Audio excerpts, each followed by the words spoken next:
Good,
jangan kasih.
Coba singgol. Singgol.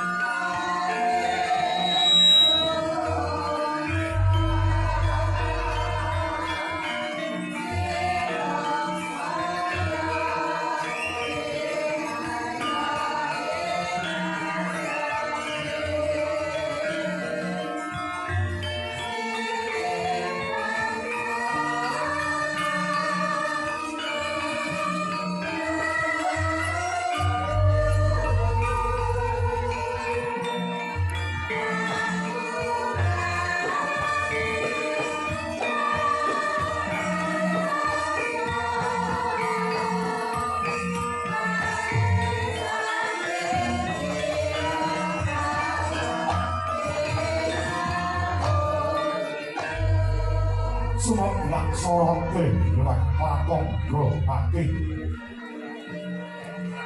Sunari dinampik gunung temah temlawu Sarten dayung semangguran nyebak suasana ngagorako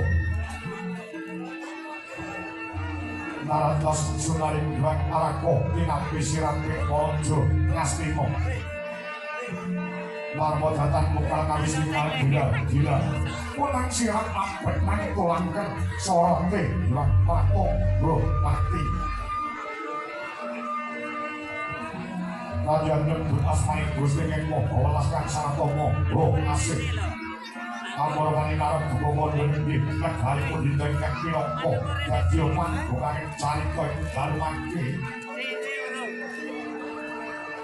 Wah, ini kota warna itu malah kojo ngastimo Ya sinebut ing negoro gajah Oyo, ya winaspati kuiman nawi Salam budaya, salam rahayu.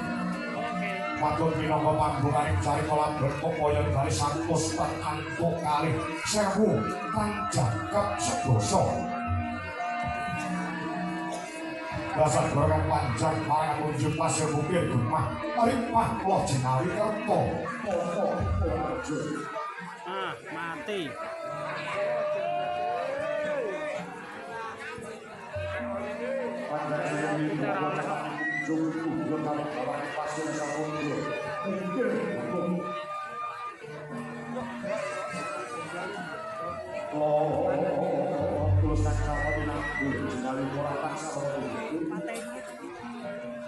Kemah kakondro orang orang yang sami nampak dan pelayanan alah bener balai musuh dalam kotor pedon lampet kalau sang saya ini berjalan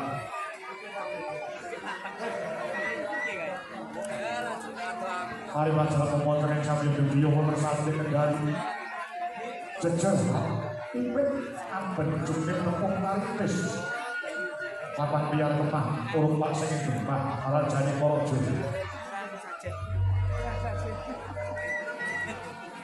Arto dini para mauleng kahan madusunan sambil tentrung atini ngumpul pangkoleng kemanang sasi tingkong tingkong rojo boyok kebun sasi pilih wek Kanono jenang jangan lamun lorai noang belar ing pakonan lamun para senang sojo mulih pangan bani diri-diri. Ini apa mati lampu iki? Ayo kuwi. Jeglek. Praharja dikemi saking para kepala mantri bapak sampai pun lakal paman wicat somo lipat kawuh utus marang batik Praharja. Marmot datang pokal golek setepan bendera. Ojo sandingmu ya? Obore. Sandingmu ya? Jakate dhuwur. Kukuse ando. Puncak. Awe kasebut nari bawane sang ngomong anggu Duryudana. Ya sang Prabu Joko Tingkara Hendari Suko Besta Rastamanja ya Trikamangsah. Nuju hari pare besang ngomong ya sisi diri dina para lenggah ing dapar dempo. Ingkang pinanipun ingkang kono pinanting Sotya Nawarna. Alamen babur pralagani Sarasari sari dinanda wiga lisah bakasu. Pinarba para badhe sing tanggung Joko paloro yen kapil upacara napa. Banak jalan satu dari Jardo Wanita Kasuwis dipandukan Sawasudya. Dina bertenar bandakan ngiring kokas dan banyu rasa koko ngantos demikian karuan Jawi. Kawan dina si Jemawan Paulus bawan penangan isi kegondongan alibah Sami Rono dan Leman Panggelatah jajan di Pondojak.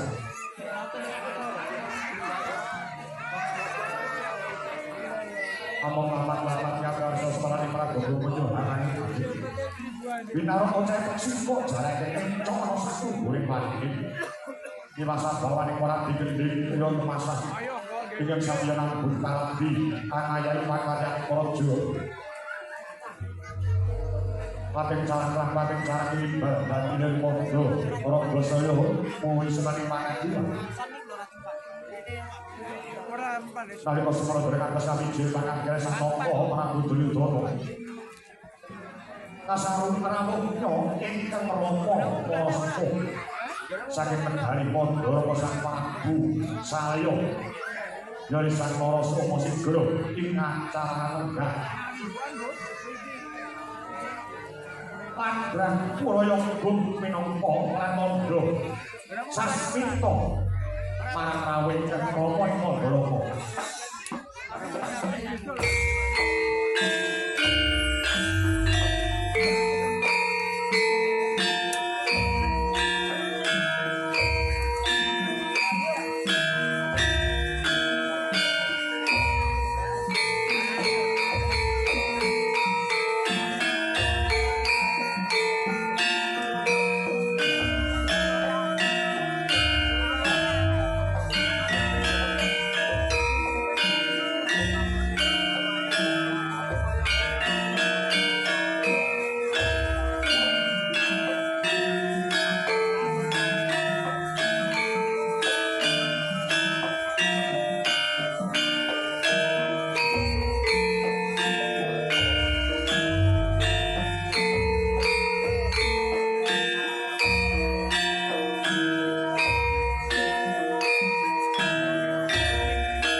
Iwan Sembah Kiring Gulun Kaporopo Kalisan Morodenal Ing Sahananing Kahadehanan Sibeng Kasih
yen roh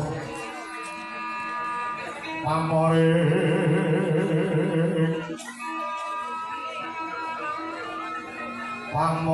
kawula Gusti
saking dalan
ya jagat ya dewa ya Bathara Hyang Sukma mangabdi luwih payuwana wong sak negara Ngastina wiwit saking nganti sak lawas-lawase lho Kanjeng Rama Kanjeng Rama Mara Sepuh ing negari Mandharaka kamarang sarawuh paduka Kanjeng Rama Prabu Salya wonten ing pinggir negari Ngastina ingkang putra mantu kula Duryudana ngaturaken pambagya harja saha pangabekti mugi kunjung sandhapada paduka Kanjeng Rama ing Mandharaka welatan.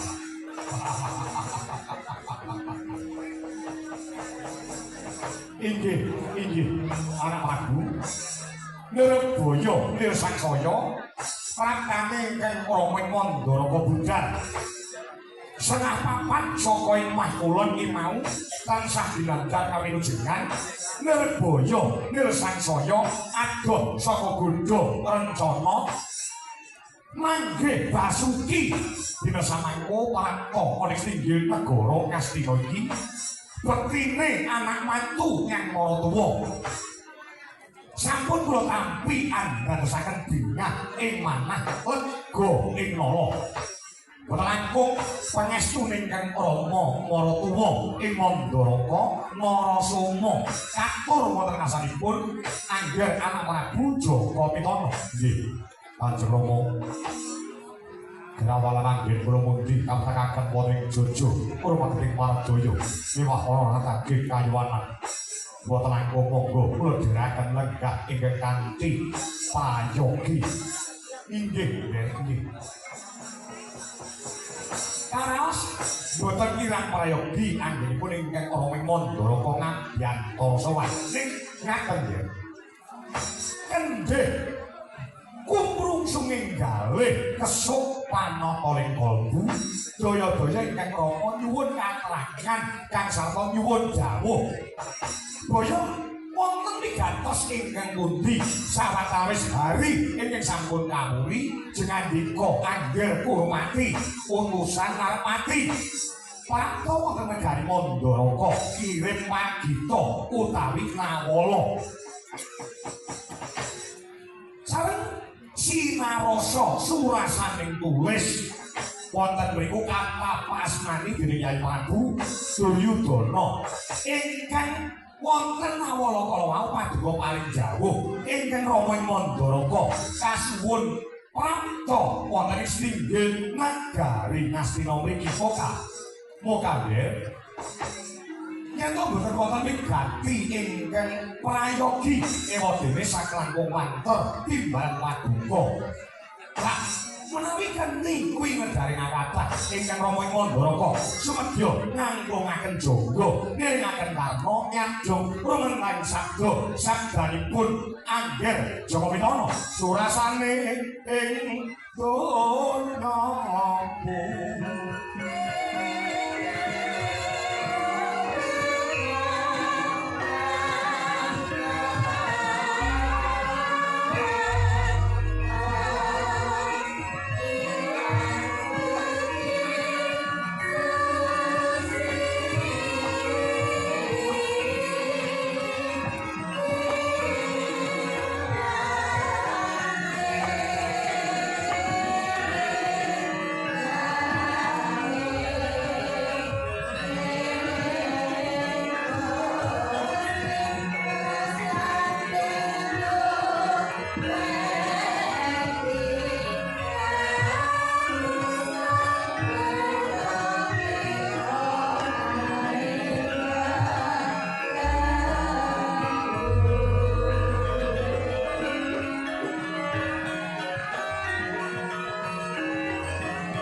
Surung jiwan koro kinkin lermangus kang ayon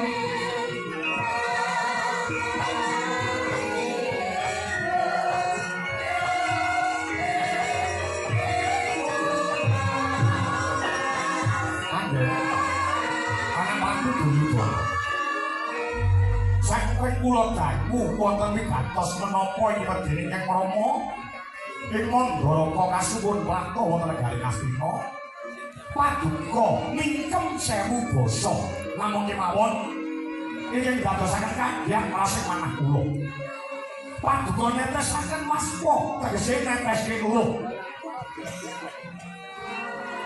pun bapa ing Mandaraka melu keronta-ronta bila kula saged nyagapi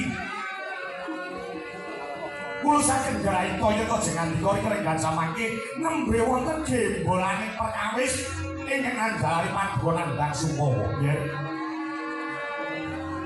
Ambak-ambak kula menika nggih mlaku ngajaka negara kula cilik boten negara gedhe kadidene negari Ngastina mriki. Nalendra kuwi yen miyos Sriwaka aja nganti gawe tikwim ning bisa gawe tentrem. Nggih.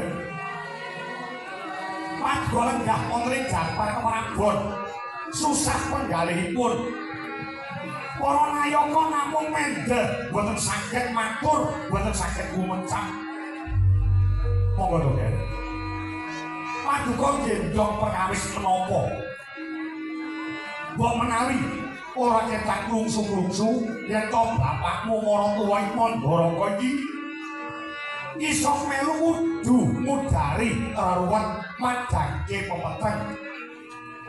Yang kok sedaya perkawis namun dipun kendelaken dintenke wae niki mungkin boten enggak paripurna boten enggak pundhak penandhang jengandika wonten menapa Nger wonten menapa kula wan percaya mawon kula wan percaya mawon akhirnya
jahe mawon panjenengan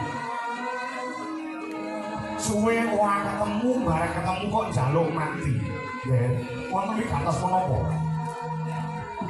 kula ngantos gumun setahun jeblek serendeng ngarasaken dhumateng penandhangipun ingkang putra kula pun Jaka Pitana sing dinumuni perkara apa sampun mataun-taun akhir kula keluarga mangmun Bali Wisma kaliyan ingkang putra pun Banowati. Nggih, anak kula Banowati pripun? Kadidene rojak rajeh manah kula. Banowati niki lenggan samangke semunipun sampun boten tresna kaliyan kula pun Duryudana. Buktine napa? Buktine napa? Sampun enjang menika sampun nyawisaken wujudan bedaharan kaliyan pun Duryudana.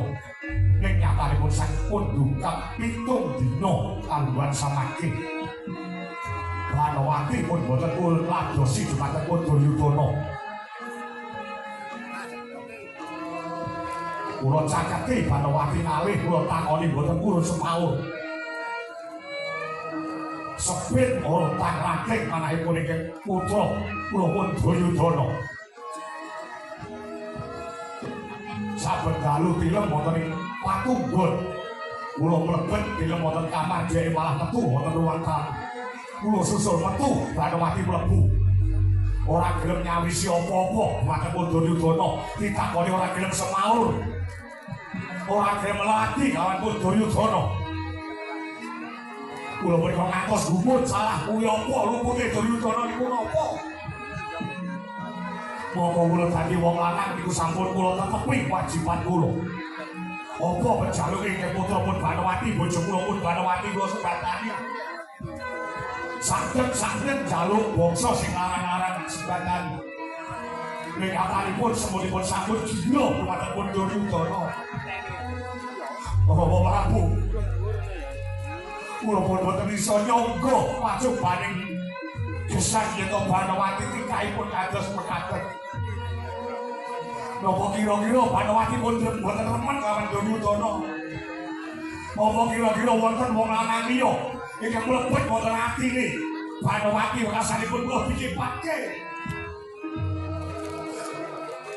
Kula menika boten leren-leren anggere ngeluh. Nyelondoh dhumateng pun Banowati. Ning ataripun kula menika boten wonten ginanipun, boten wonten paitahipun. Oleh kajenge Banowati. kaya kumbang kula niku waripasane boten wonten kinane. Napa kira-kira Banawati pun boten seneng kali kula. Napa kira-kira Banawati pun seneng kali lanangan liya. Apa mergo cekku keciliken?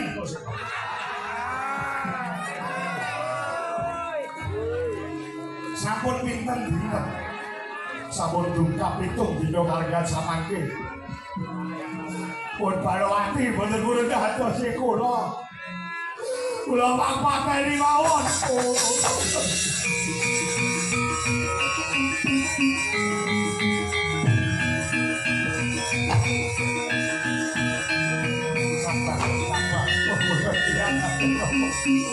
Kula mboten tiyang yen bojo kula ngatur-ngatur. Nggih. Kabare sabar.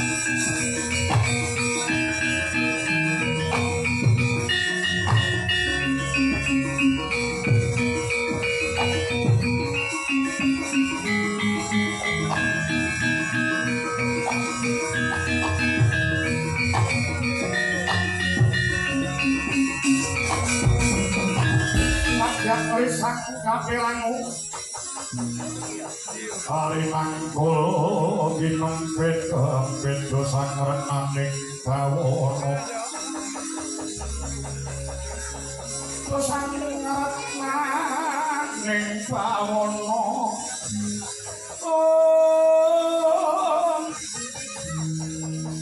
ya si tukang balangati ya si tukang nganasing jas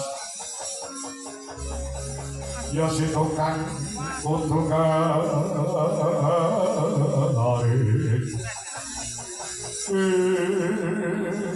sabar rumiyin ya sabar keluarga mereka dikados kapan cokolo mongso ngerjan umbak si pacobane wong bali wis wong cokolo mongso bojo lanang karo bojo wedok iki cokolo mongso ora iso nembu sakuyun ngentek salanggon tegese cokolo mongso cengkak sing lanang njaluk ngene sing wedok njaluk ngene niku pun lumrah niku cara masakan niku kanggo bumbune wong kekeluargaan utawa wong rumah tangga sampun lebet-lebet anggenipun menggalih kula niku pun boten daya piye carane Banawati niku lilih kula niku wonten negari Ngastina menika kula ratu nggih kula ngertos kula wonten mriki menika pimpinan wong sing mapan wonten ngarep dhewe nyatanipun kula wonten griya mboten wonten ajine kali bojo kula jaluk apa-apa tak turuti jaluk sawah tak tukokke jaluk kendaraan tak tukokke jaluk gelang sak wayah-wayah tukokke dek wingi nembe jaluk jam ya kula tukokke nek nyatanipun gerus ati kula blakake kula brokasuta kali panjenengan kula tak mriki ketoke ratu pimpinan nek wonten griya niku kula kan umbah-umbah androke bojo kula iki gelem pun-pun kula mriko tresna lawan pun Banawati nggih kapun Banawati pun boten rika kali kula tak ngombe racun tikus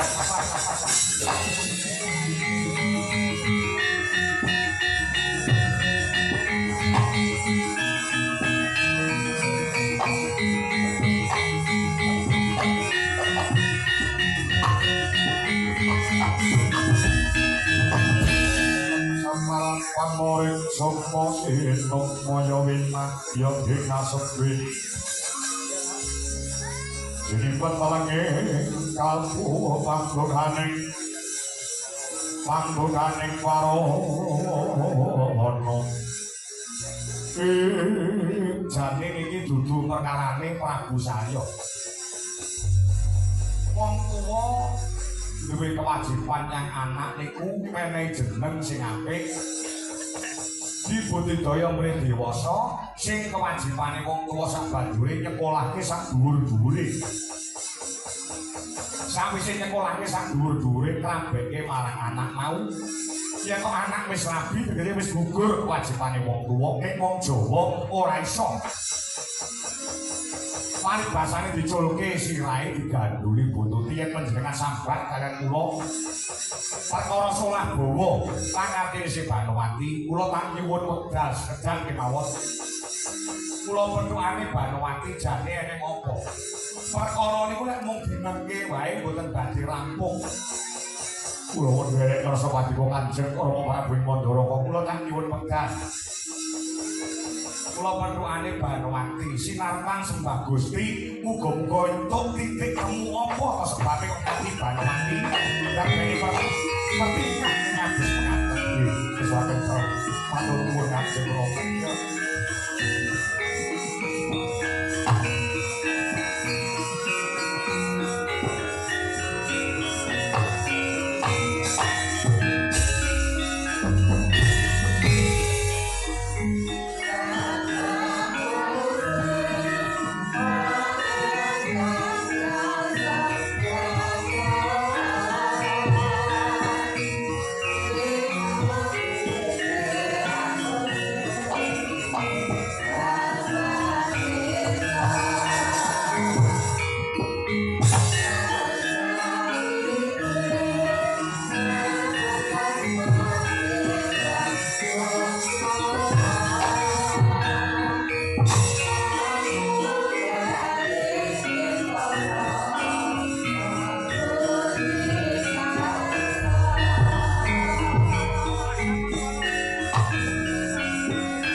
Sasongko kasongan soyo laras urming sari-sari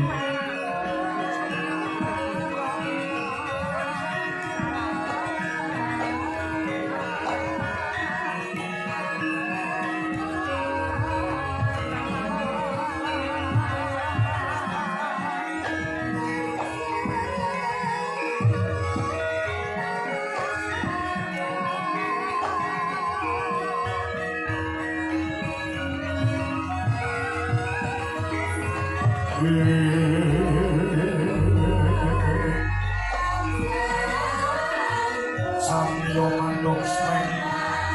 mandok smeng sairo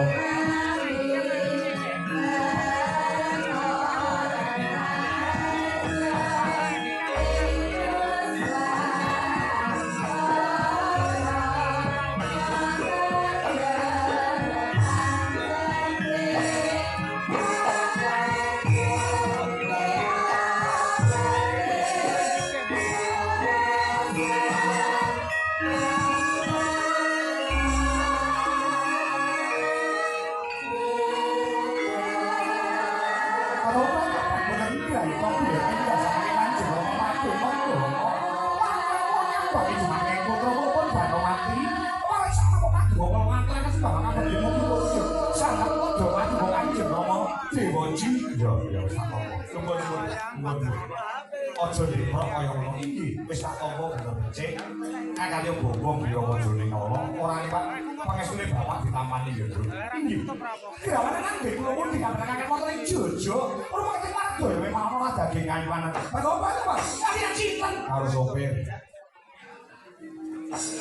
Aku nyanti ora karo sapa-sapa. Iya, kok janur gunung Kadingaren? Ini. Dina samangku tak kandhani. Wong tuwa kaya dene bapakmu Salya Narasoma iki duwe kewajiban tutur umur karo sembur. Tegese tutur nuturi marang anak. Umur kuwi urun. Leh nek kowe dadi wong pinulya dadi bojone Kalendra, Oceh Raja Brana, nek mung urun perkara bondo donya kaya dene wong nguyahi segara. Ora ngono iki. Nah, sembur tegese ndongake marang anak. Lah nek anak wedok wis dadi bojone wong pinulya, aku mung ndedonga rina kelawan wengi, bapakku ki ora butuh dipunjuk bondo donya, ora butuh pendak sasi ditransfer duit, pendak taun dipunjuk bondo donya, ora butuh ning bapakku ki butuhe keluargamu, lehmu bebrayan kuwi ayem-ayem tentrem. Lah yo. Kan aku duwe wajiban nuturi karo anak. Ya, gatekno iki. Wong wedok kabeh wae ora mung kowe. Wong wedok kabeh wae sing wis diwengku karo kakung, sing wis dipek bojo karo wong lanang, kuwi bakal slamet donyane, slamet akhirate. Titikane wong wedok mau gelem nindakake sing diarani petang perkara. Gatekno ya. Wong wedok itu barang iki digatekno. Wong wedok bakal slamet donya lan akhirate, kuwi titikane wakon iso nindakake petang perkara siji. Gelem ibadah jumbuh lawan agama lan kapitayane, sing mongko loro gelem poso.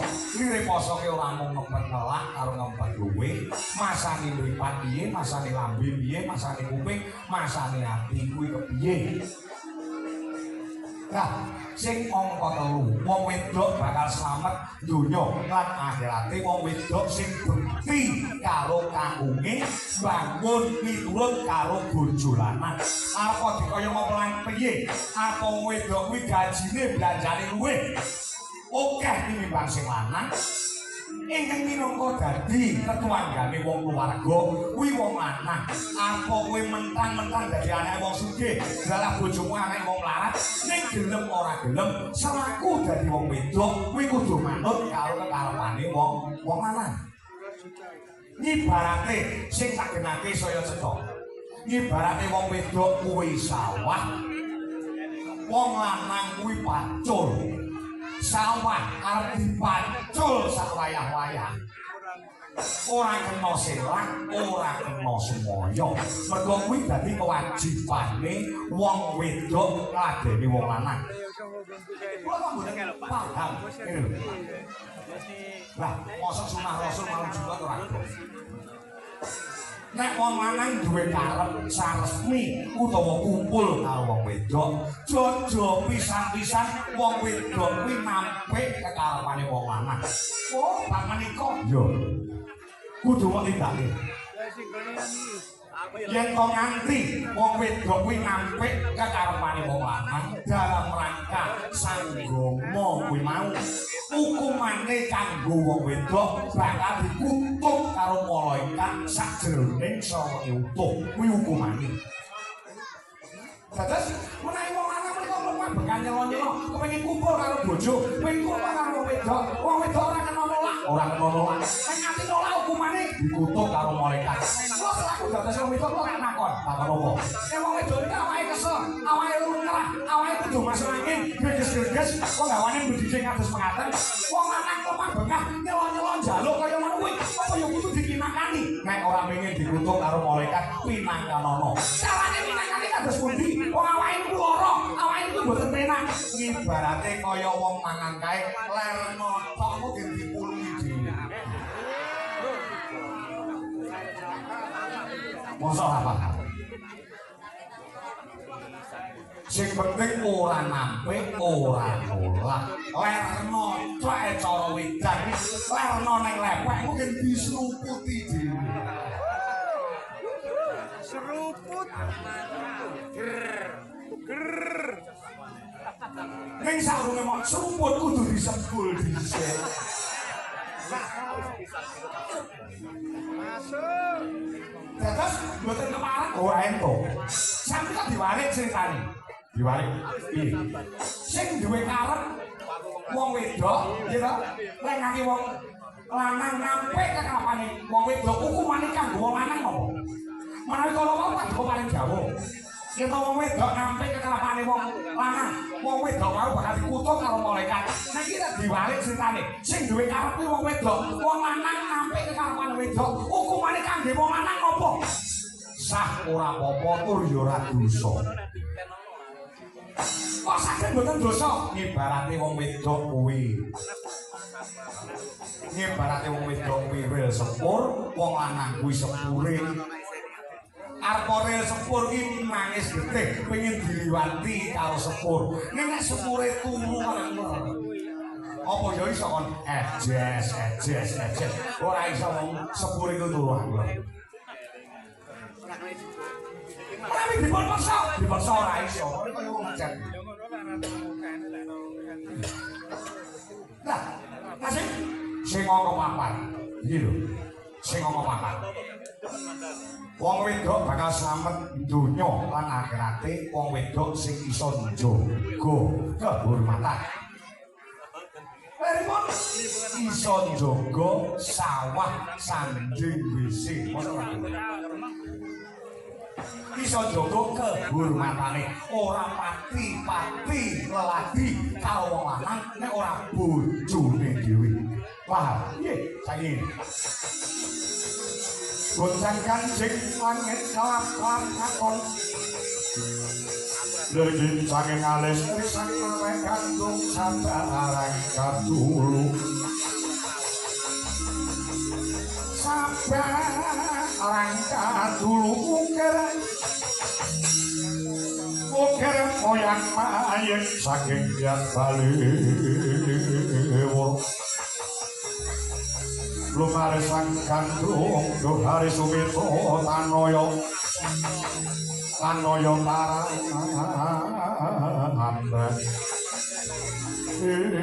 kuwi enek masalah apa karo bojomu? Boten wonten kan wis napa-napa. Nek ora enek perkara apa ya gene bojomu nganti nangis lawan bapakmu saliyo. Sing enek ya mung ku karo kowe jare bojomu wis ora gelem ngladeni benisuk ora tau gelem ngegeni wedang kopi wayahe adus ora gelem nyepake anduk sabun lan manunggalane wayahe turu kowe disusul ning jero kowe metu bareng disusul metu kowe malah mlebu ditakoni ora gelem semaur. Aku nganti mesakne bojomu nangis ndrodos ning ngarepe wong pirang-pirang sing lagi siwaka. Lho jane ana apa? Apa kira-kira kowe wis ndak patek demen karo bojomu? Lek kowe ora demen karo bojomu kuwi biyen bapak leh rabi karo Duryudana, kuwi dudu karepe bapakmu ning karepmu dhewe. Sakuwi terus terang karo aku. Sing eneng wong aku karo kowe, apa kira-kira kowe wis waleh karo Duryudana? Gek eneng wong lanang liya sing luwih enom, sing luwih ganteng, sing luwih rusa, sing luwih cakrak, sing mlebu ana atimu, wekasane kowe acuh, tak acuh lawan Duryudana, semune kowe golek perkara, ya semune golek masalah, dimen Duryudana nesu karo kowe, nek kowe dipegat karo Duryudana, wis ana sing nampani wong lanang sing luwih gagah timbang Duryudana. Apa ngono apa piye? Bapak, mbok picek mboten.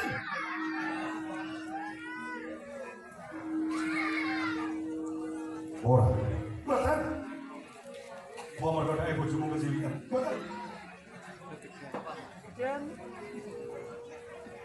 Solahe kurang beringas.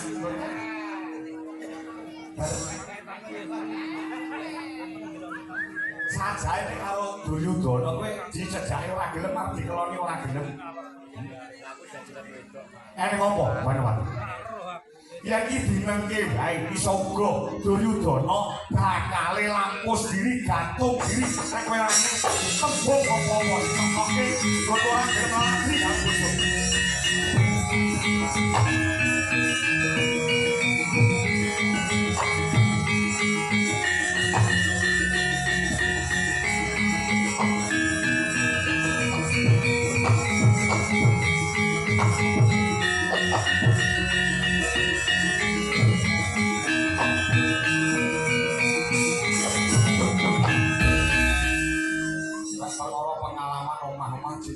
Aku timbang kowe. Wong omah-omah iki saka mangsa ya ngono kuwi mergo oleh ben dina metuhe panggah karo bojo.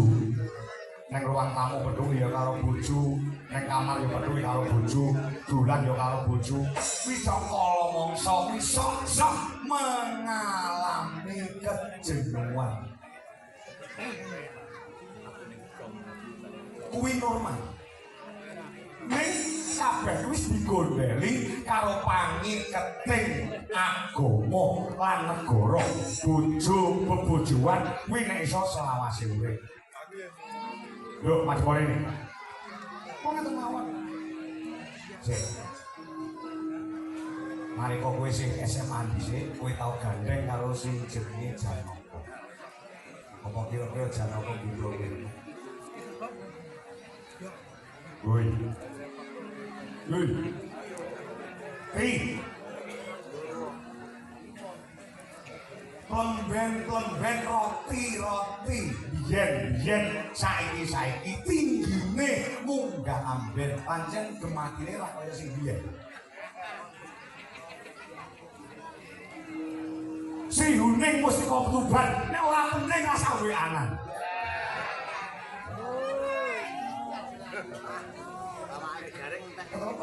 Tunggu jawab sak sing ndone kabeh nang dalan. Ana apa? Ana apa mergake kowe mantul karo bapakmu? Men cetha perkarane.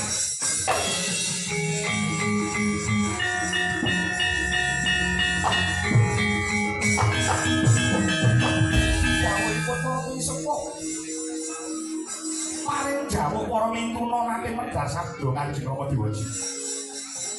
Tiyang mbuh lanang mbuh wedok menawi kecondhokan kanugrahaning dewa. Ingkang minangka dados turunganing wahyuning dewa. 40 dina 40 bengi boten kenging gepok senggol lawan-lawan jenis. Nadyanto menika bojonipun piyambak. Sik. Bener ucapmu bener.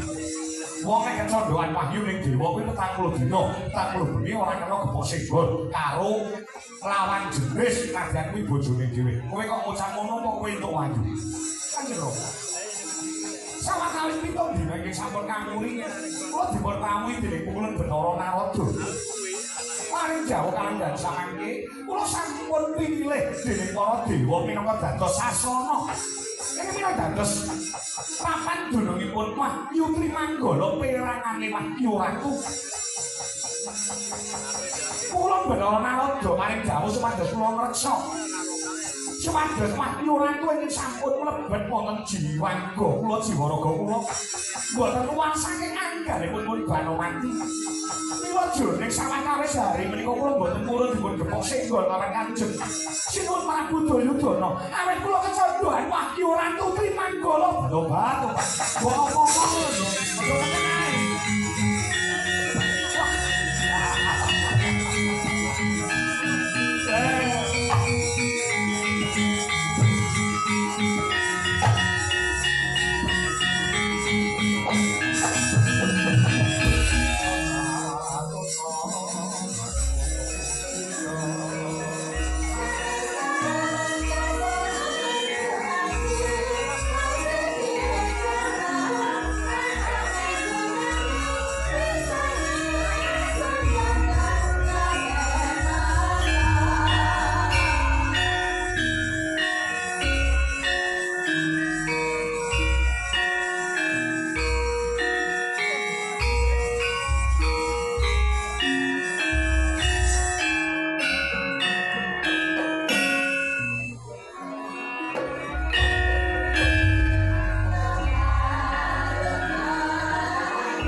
puji syukur kang jero marang Gusti Kang Kandha Jagat kula dene jeneng sira Bapakku pilih dening para dewa kaya sasana wahyu trimanggala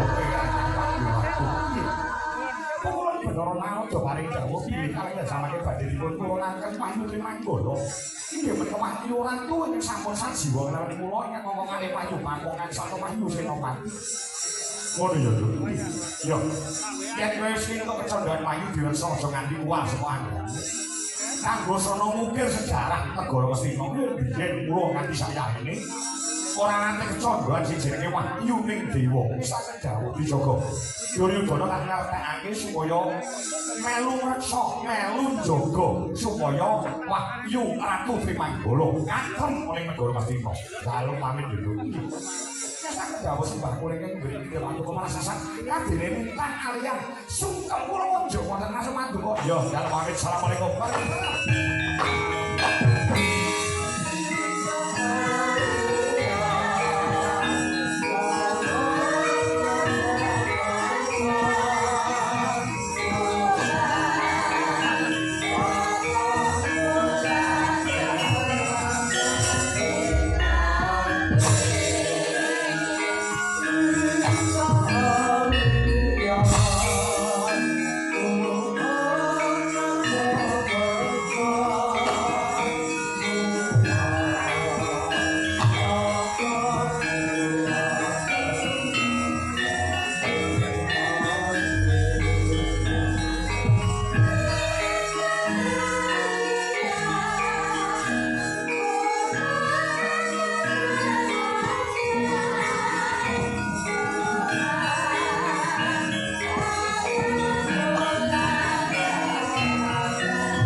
Alon nandikane rohaning sun marang Utara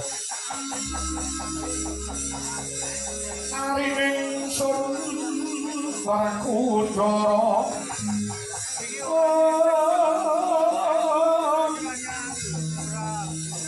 Den kamarang kene Sigra Harya Sena njunjung Banyuwang Durna Saksana mangendali Sang Sena rinangkul lungayani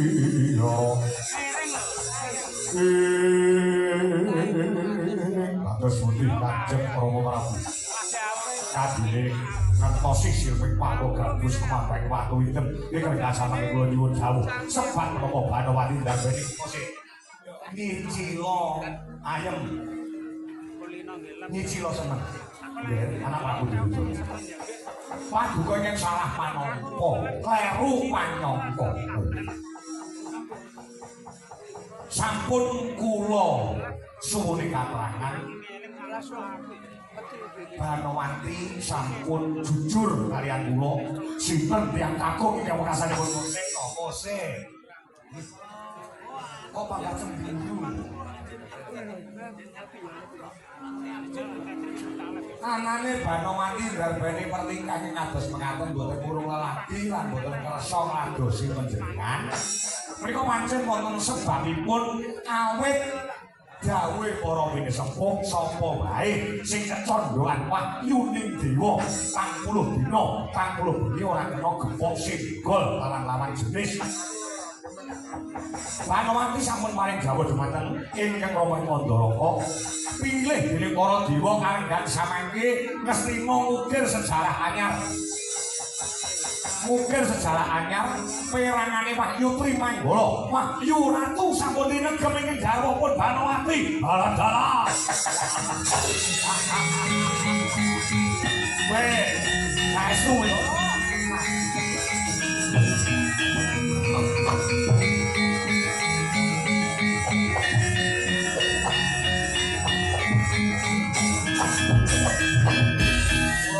Sarata disabar-sabarke ngiras mantes panjenengan nggih melu nampake melu prihatin mengki sampun 40 dina 40 wengi niki mengki wangsul malih tanpa beda ing sampun kepengker dados kalenggan samangke negara Mestina ukir sejarah anyar Wahyu Ratu Trimanggala nggih sampun katampi dening ingkang garwa pun Banowati ning kantun panjenengan lan pun Banowati iso ngreksa apa ora nek iso njaga jroning 40 dina 40 bengi lestari widodo Wahyu Ratu Trimanggala dadi siji kalawan wong negara Mestina. Aduh Kanjeng Rama Prabu cumeplok hal sing manah kula wajan terowongan kadine lumaku kowe wajib mangko kepapake ngobor sewu. Rene sampun gamblang sampun cetha bapak nyuwun pamit. Tak ndang kule kulon. Omah kula tak tinggal ngene iki peh tamu ki antri. Saya wulan sura niki beyeh kanthi rebutan. Sawetara bapak tak njaluk pamit iki lenggan samangke diserangkene 40 dina 40 bengi matur nuwun. Cekak paduka sembah kula iki mriki dapat lanjut lalu pun agune bekas Lobito minum eksiko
Dunya kumbangan saking kawan susuk angin kang digoni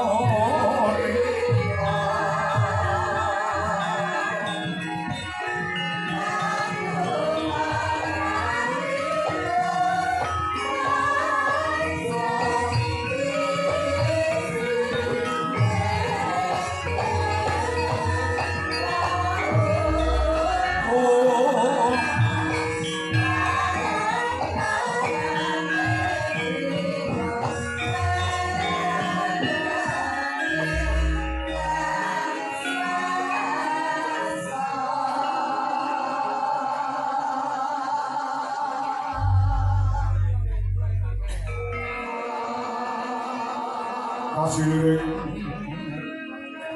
sami rana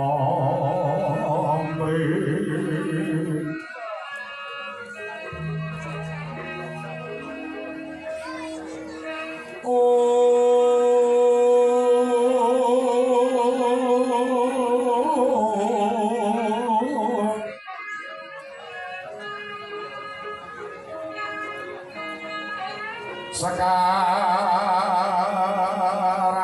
gadun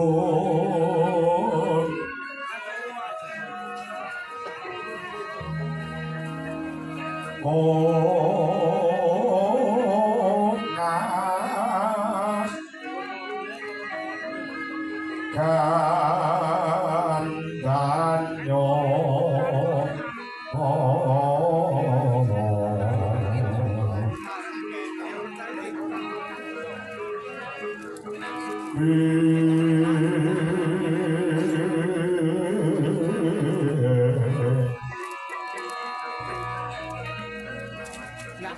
maweh haras renang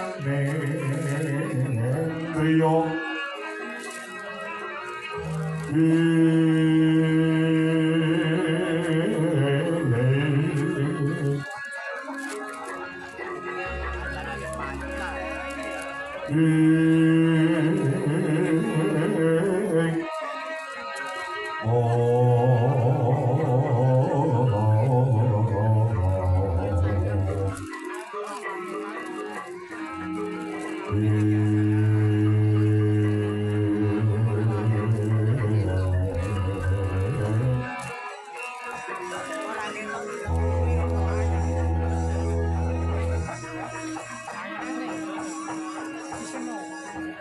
Amin pasang Kalimantan di tidak punya saking segi gendang yang abad loro dusi Nyuwun pangapunten kula lemah bengkak nyewa-nyewa ngabiat kula wonten ngarsa wadune sinuwun ing negara Wastina. Penemban aja dianggep yen to Duryudana kuwi angkuh. Awit katemben bareng weruh kula pengin wanuh wekasane mitabu. Sapa pemarep sang penemban kang nembe walakara ing negara Wastina. Nggih. Derek tempat hagelan jiwanuh kula menika brahmana kriyang kabur kangenan. Kemul mendung agak ujung langit Dewa Dewi Cudi Mas Kali Matet Pulau Pulau pun menemban begawan Guru Dahono Menemban Guru Dahono Wih lakar terus mengatur Ono wigani opo dene jeneng sira sang penemban begawan Guru Dahono Mako datan Surana timbalan iki Kamarang matur bilih kalenggan samangke mbok menawi paduka sampun urip lan kireng pekabaran lamun nomor biru badhe mundhunaken kanugrahan ingkang sipun Wahyu Tri Manggala kepara Wahyu Ratu kalenggan samangke sampun tumurun Hangrumini ingkang sampun kasarira dening ingkang garwapun Banowati mongko Wahyu Tri Manggala menika wonten cacah wonten 3 Tri menika 3 Manggala menika manunggal Wahyu Ratu Wahyu Pamong kang sarta Wahyu Senopati menika kedahipun dipun tunggalaken mapan wonten negari Ngastina mriki. Nuwun sewu, ingkang sipun Prabu Duryudana menapa boten ndarbeni gegayuhan kepengin nunggalaken Wahyu Tri Manggala dhateng negari Ngastina mriki penemban begawan Guru Dahono wonten dawuh. Kepiye carane ngaten Dewa sampun mesthekaken yen to wahyu werangane Trimanggala nggih menika wahyu pamong kang sarta wahyu Senopati badhe dipun turunaken wonten ing Arcapada lan badhe dipun paringaken dumateng setunggal wahyu pamong dhateng Begawan Anoman ingkang angka kalihipun wahyu Senopati dhateng Raden Werkudara Jodipati yen kok nyatane wis dipestekne lawan para dewa apa kira-kira Duryudana iso gayuh tumurune wahyu pamong kang sarta Senopati Mereka Nyaraya dumateng kula Mundara Dawana sedaya menika boten badhe angel mereka sambat kawan kula yen aku sambat kawan jeneng Sira Sang Penembak carane kepiye carane namung tunggal Anoman Werkudara dipateni wahyu kula ing gorke dhateng Negara Mestima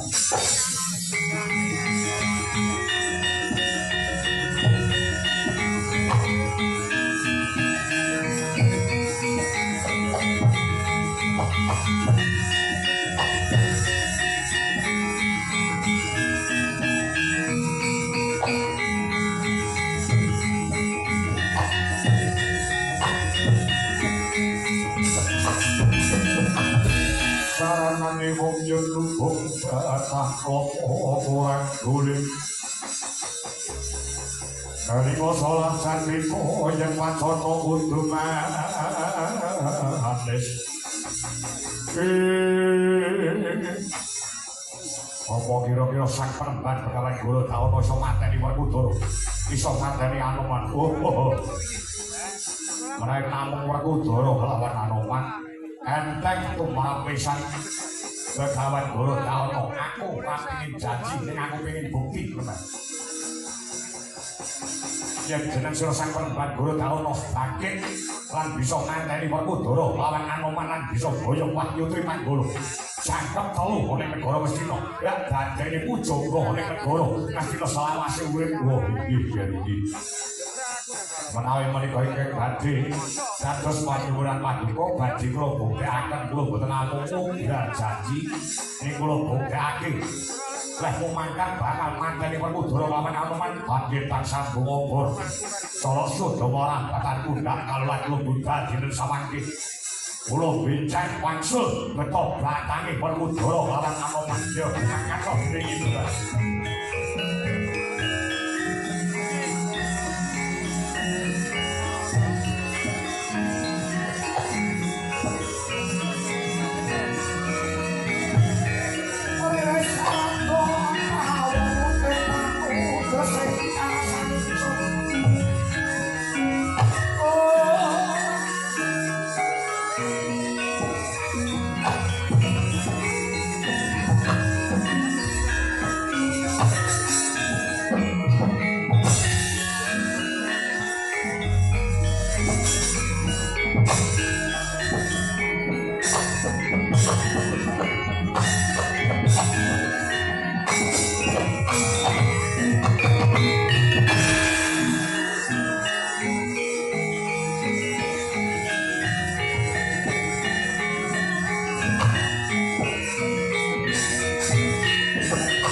atok pengasih Gusti yang berbeda dumadi kadi dene kejublukan mungkir sari kebenaran segoro madu dari pun ngadas budi Ngastino bakal mungkir secara hanya dengan wit rumiyin kali saya ini durung nate Wahyu Jumondo alanggan sama sampun bukti nyoto bojo kula pun Banowati minangka sasana papan dununge Wahyu ora kudu manggul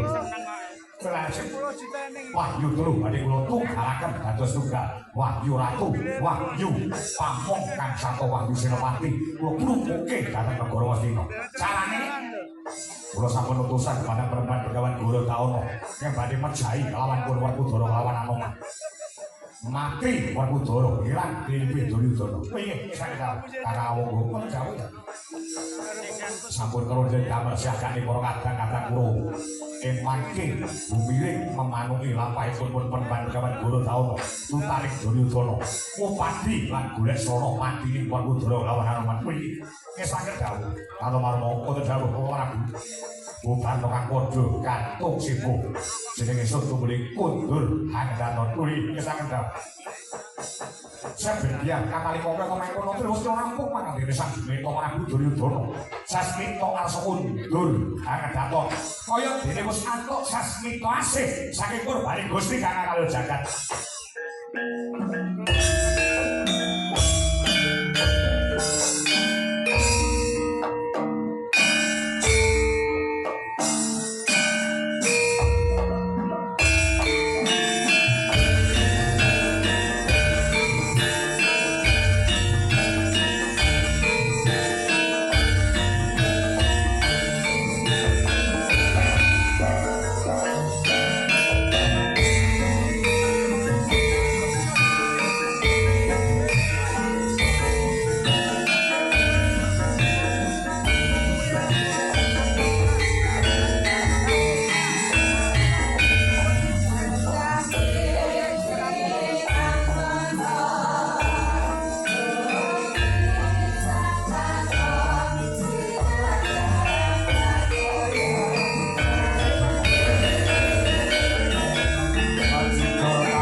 Thank